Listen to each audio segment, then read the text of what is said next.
নমস্কাৰ সকলোকে মই কাশ্মীৰে স্বাগতম জনাইছোঁ মোৰ অন্য এটি ভিডিঅ'লৈ আৰু আজি মই আপোনালোকৰ আগত আগবঢ়াবলৈ লৈছোঁ মল্লিকা দাস গ্ৰন্থখনিৰ দ্বিতীয়টি খণ্ড।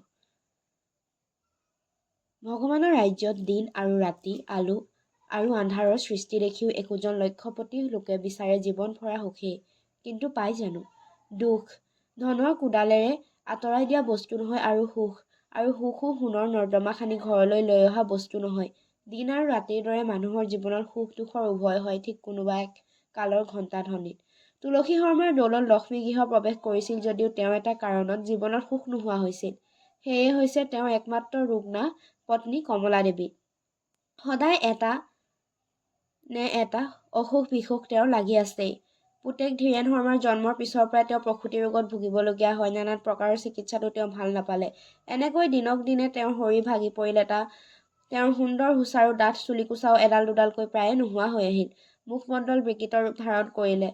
যৌৱনোচিত লাৱণ্য দেহ একেবাৰে ক্ষীণাই শুকাই মাত্ৰ ৰলগৈ অস্থি পঞ্জৰ খিনিহে। এনেকৈ লাহে লাহে তেওঁৰ হৈ আহিল হাৰ্টৰ ট্ৰাবলছ। তুলসী শৰ্মাই ধন পানী কৰিলে তেওঁৰ কাৰণেই, তথাপিতো যেন ভাল নহ'ল। কিয় কোনে ক'ব? বিচনা তলৰ ডাঙৰ পাচিটোতে এপাচি বটল দেখিলে এখন ফাৰ্মাচীত লৈ অহা ঔষধবোৰ যেনহে লাগি উঠে। হাৰ্টৰ অসুখত কেইবাবাৰো তেওঁৰ টানেই হৈছিল। ওচৰৰ লোকজন কেইবাবাৰো দৌৰা-দৌৰি কৰি আহিবলগীয়া হৈছিল। পিছে এতিয়া আৰু তেওঁৰ কেনেকৈ টান কৰা বুলি শুনিলেও আনকি হঠাৎ মানুহ দুনুহ নহা পালত পৰিল। হস্কিল মস্কিল মাজে সময়ে সেই আদিটোতে আহি থাকে। ৰাতি কেতিয়াবা পৰপাল দিবলৈ হ'লেও সেয়েহে ইফালে সি প্ৰেছৰ পিয়নৰ কামটো উৰে, দিনটো মোৰ কামোৰ দি লাগি থাকিব লাগে। বায়েকৰ খবৰ শুনি ৰমলাও আহিছিল যমুনামুখৰ পৰা। দুটা শিশুপুত্ৰৰ সতে বিধৱা হৈ থকা তেওঁৰ বেছিদিন হোৱা নাই। কেঁচুৱা দুটাৰ আলমৰাৰ বাহিৰেও বাইদেউৰ তেওঁ যথেষ্ট শুশ্ৰূষাৰ ভাৰ লৈছিলহি। ৰন্ধা বঢ়াৰ পৰা কাঁহী বাতি বাচন বৰ্তন আনকি বায়েকৰ ৰোগ সজ্জাৰ কানি কাপোৰ আদি ধোৱালৈকে ৰমলাৰ মূৰৰ ওপৰেদিয়ে গ'ল। ক'ব নোৱাৰো চাকৰ তেওঁলোকৰ ঘৰত কিয় থাকিবলৈ টান পায়। হয়তো খুব বেছি 2 মাহ। হৃদপিণ্ডৰ অসুখৰ ৰোগৰ কেতিয়া কোন মুহূৰ্তত কি হৈ যায় আনকি ডক্তৰেও ক'ব নোৱাৰে। কমলা দেৱীলৈ শয্যা ত্যাগ কৰিবলৈ ডাক্তৰে বাৰ বাৰ মনা কৰিছে, কিন্তু তেওঁ বাহিৰত ফুৰিব যাবলগীয়া হ'লেই নিজ বল কৰি হ'লেও উঠি গৈ বাহিৰত শৌচ পাচাব কৰিলেহে তেওঁ শান্তি পায়। এয়া আছিলে তেওঁৰ ডাক্তৰৰ পৰামৰ্শৰ বিৰুদ্ধাচৰণ। তেওঁ যে বাহিৰলৈ ওলাই যোৱা অভ্যাগত হৈ আছিলে। প্ৰেছত কৰ্মব্যস্ত থকাৰ কাৰণে তুলসী শৰ্মাই যিমান ততকে নাপাইছিলে। ৰমলাৰ কেইদিনমান মনা কৰিছে শুনে জানো? ফাগুন মাহ। বাহিৰত পৃথিৱীত একেবাৰে বদলি হৈ গৈছে। ৰিব ৰিবকৈ পচুৱাৰ আগচাতি পেলাইছেহি। শীতৰ ঠেৰেঙা ধৰণী লাহে লাহে বিদায় হৈ যাব ধৰিছে। শীত গৰম সুন্দৰ সংগম। শীতৰ ঠেৰেঙাত মুচকচ গৈ থুপুৰি মাৰি থকা তৰুলতাবোৰে লাহে লাহে চকু মেলিব ধৰিছে। এনেকুৱা দুপৰীয়া এটাত নিশা উজাগৰ কৰি বগা পায়জামাটো আৰু হাত চুটি গেঞ্জিটোকে পিন্ধি ঘৰ দিয়া চেক কম্বলখন লৈ ধীৰেন নিতাল টোপনি গৈছিলে। ৰুগ্না মাকৰ একেবাৰে কাষৰ ৰুমটোতে। দুয়োটা ৰুমৰ মাজত সেউজীয়া পৰ্দাখনে মাত্ৰ ধীৰেন শোৱা কোঠালিৰ পৰা মাকক দেখা দিয়া বাধা দি আছিলে। আৰু সেইদিনা ৰমলাও ৰাতি উজাগৰ কৰি কমলা দেৱীৰ কাষতে বহি হাউতকৈ টোপনিয়াবলৈ ধৰিছিলে। ৰমলা আৰু সহ্য নহ'লে তেওঁ আহি ওচৰৰ হেলনীয়া চকীখনতে বহি গাটো বেকা কৰি নিধালে শুই গ'ল। কমলা দেৱী কেতিয়া আপোন মনে বাহিৰলৈ ওলাই গ'ল কোনেও নাজানিলে। আকৌ তেওঁ হাতৰ হাড়ে ভৰিত হাড়ে আহি বিচনাত বাগৰি পৰিলে আৰু তেওঁ হঠাৎ কিবা এটা অজান অস্বস্তি বোধ কৰিব ধৰিলে। বগা কলা মিহলি পখৰা দিনৰ মহ এটাৰ ৰমলাৰ কপালখনত খাই থাকোতে ৰমলাৰ টোপনি কপালখন মোহাৰি দিলে আৰু তেওঁ অলপ নিদ্ৰাভংগ হোৱা দি হ'ল। আৰু এইডাল কিমাননো নাচি থাক বুলি বাওঁ চকুটোত জোৰকৈ থাপ মাৰি দিলে। কমলা দেৱীয়ে তেতিয়ালৈকে নিজৰ অস্বস্তিবোধৰ কথা ৰমলাক কৈ উঠা নাছিলে। কমলা দেৱীৰ শিতানৰ অলপ ওখ টেবুলখনতে টাইমপিচ ঘড়ীটোৱে 12 বজা অতিক্ৰম কৰি গুচি গ'ল আৰু তাৰ পিছৰে পৰা ঘৰটো কিবা এটা ভয়াৱহ গহীন যেন হৈ পৰিল। টাইমপিচ ঘড়ীটোৱে তেওঁৰ দুয়োখন হাতেৰে আঙুলিৰ পাপবোৰত যেন মিনিট ছেকেণ্ডৰ কোনো এটা নিৰ্দিষ্ট কাললৈকে অতি দ্ৰুতবেগে গণি যাব ধৰিছে। ঔষধৰ বটলবোৰ যেন নিস্পন্দ সাৱধান হৈ ৰৈছে। বেদনাৰ আধা ভগা দুখৰখিনিয়ে টেবুলৰ ওপৰত যেন হাঁ কৰি মুখ মেলি কিবা বিপৰ্য্য ভাবিছে। ঘৰটো অকস্মাৎ এনে হৈ গ'ল কিয়? সিহঁত সকলোবোৰে যেন এক কণ্ঠে ক'ব ধৰিছে যে কিছু পিছতেই যেন সিহঁতবোৰৰ আৰু কোনো প্ৰয়োজন নহ'ব। কমলা দেৱীয়ে অস্বস্তি অশান্তবোৰহে খেদাই ভৈনীয়েকক মাত লগালে। ৰামী ওচৰলৈ আহ। ধীৰুক মাতি দে, মোৰ বুকুখন দেখোন বৰ বেয়া লাগিছে। ৰমলা লৰালৰিকৈ বিচনাৰ কাষতে বহিলেগৈ। বাইদেউ কি হৈছে? ধীৰুক মাতি দে। ৰমলা বায়েকৰ বুকুখন মোহাৰি থকা অৱস্থাৰ ওচৰৰ পৰাই ধীৰু শুই থকা ৰুমলৈ যাব উঠোতে গাৰ পৰা কম্বলখন দৌৰি কৈ পেলাই দি দৌৰ মাৰি আহিলে ধীৰেন। সি শুইছিল যদিও তাৰ এখন কাণ প্ৰতি মুহূৰ্ততে মাকৰ প্ৰতি সজাগ ৰাখিছিল। মাকৰ ওচৰ চাপি ক'লে, কি হৈছে মা? এক সকৰুণ দৃষ্টিৰে ধীৰেনৰ মুখলৈ সজল চকুৰে চাই কমলাই অস্পষ্ট খেহাই খেহাই অতি দুৰ্বলভাৱে ক'লে, উশাহটো চুটি চুটি লাগিছে ধীৰু। দেউতাৰক মাত, ডাক্তৰক খবৰ দে, দাসবাবুকো লৈ আহ।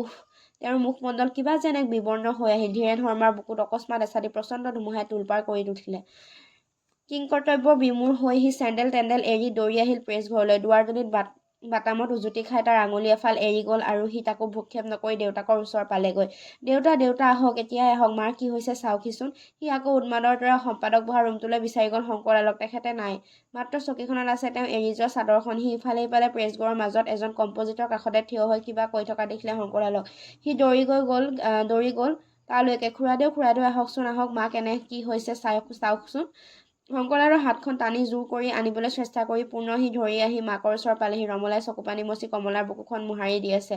উশাহ নিৰোধ কৰি দৌৰি কৰি আহিল শংকৰলাল আৰু তুলসী শৰ্মা। ধীৰেন শৰ্মাৰ ঠিক বিপৰীত ফালে আহি বিচনা কাষতে বহিলহি তুলসী শৰ্মা আৰু শংকৰলাল বিচনাৰ কাষে থিয় হৈ কমলাদেৱীক ভয়ে ভয়ে চাবলৈ ধৰিলে। কমলাদেৱীৰ বৰ সংকটজনক অৱস্থা। তুলসী শৰ্মাই কি কৰিব কি নকৰিব তেওঁ থৰকাচুটি নোহোৱা হ'ল। প্ৰেছৰ য'ত যেনেকৈ আছিলে কৰ্মচাৰী তেওঁলোকৰ কাম কাজবোৰ যেনেকৈ তেনেকৈ পেলাই থৈ ঘৰ ভৰি পৰিলহি।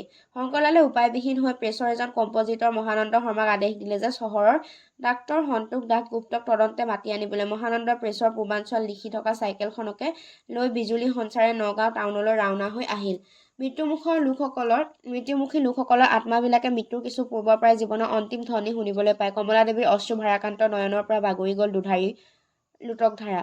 তুলসী শৰ্মাৰ হাতখনি থৰক-বৰককৈ ধৰি ওঠটো কঁপাই কঁপাই তেওঁ অতি কষ্টে কৈ গ'ল, স্বামী আহিলোঁ, ধীৰুক এৰিলোঁ, আপুনি চাব। এনেতে চকুৰ আগতে তেওঁ শংকৰলালক দেখি থকা কিবা ইংগিতেৰে তেওঁৰ হাতখন ধৰিবলৈ নিজৰ হাতখনেৰে কিবা যেন এটা অযথা চেষ্টা কৰিলে আৰু তেওঁ লগ পালে শংকৰলালৰ হাতখনি। গাত সাৱটি ধৰি থকা ধীৰেনৰ হাতখনৰ পৰা শংকৰলালৰ হাতখনি দি ক'লে, মোৰ ধীৰু ৰ'ল, আপুনি তাক চাব।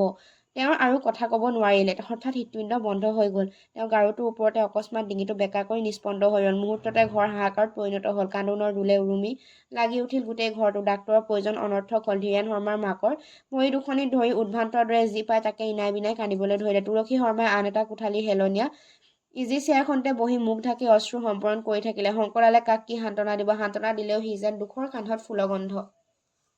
তথাপি তেওঁ সুখ সামৰিব নোৱাৰি ধীৰেনক কৈ উঠিল, কান্দা ধীৰু, যিমান পাৰা কান্দা। জীৱনৰ এনে অশ্ৰু মহোৎসৱ কোনোদিনেই তুমি নাপাবা। ভগৱানৰ সৃষ্টি চকুপানী জমা হৈ থাকে মানুহৰ জীৱনত, বিশেষকৈ মাতৃপ্ৰীতিৰ বিয়োগৰ সন্তাপ সমাধানৰ নিমিত্তে। ধীৰেন শৰ্মাৰ প্ৰতি এইখিনিতে শংকৰলালে হঠাৎ মনে মনে ভাবি উঠিছিল যে এইখিনি সুস্থিৰ শান্ত পৃথিৱীৰ কাৰণে তাৰ পূৰ্বৰ এটা প্ৰচণ্ড ধুমুহা প্ৰবাহৰ নিতান্ত আৱশ্যক। প্ৰেছৰ কৰ্মচাৰীসকলক আৰু কোনো আদেশ দি ছুটি দিবলগীয়া নহ'লে ওচৰৰ আত্মীয় স্বজন আহি তুলসী শৰ্মাৰ ঘৰ ভৰি পৰিলহি। চিনাজনা ভদ্ৰলোকে ভদ্ৰ মহিলা সকলোৰতো কথাই নাই। বাহিৰত বাটত জুমে মানুহৰ ফু ফু ফা কৰি নানান ৰকমৰ নানান আলোচনা চলিবলৈ ধৰিলে।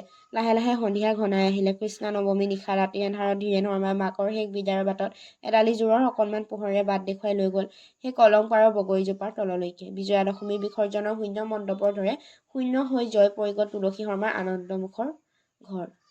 এয়াই আছিল মল্লিকা দাসৰ দ্বিতীয়টি খণ্ড আৰু আশা কৰিছোঁ আপোনালোকে এই দ্বিতীয়টি খণ্ড শুনিবলৈ পাই আনন্দিত হ'ব আৰু অধীৰ আগ্ৰহেৰে তৃতীয় খণ্ডটিলৈ বাট চাব বুলি আশা কৰিছোঁ। ধন্যবাদ।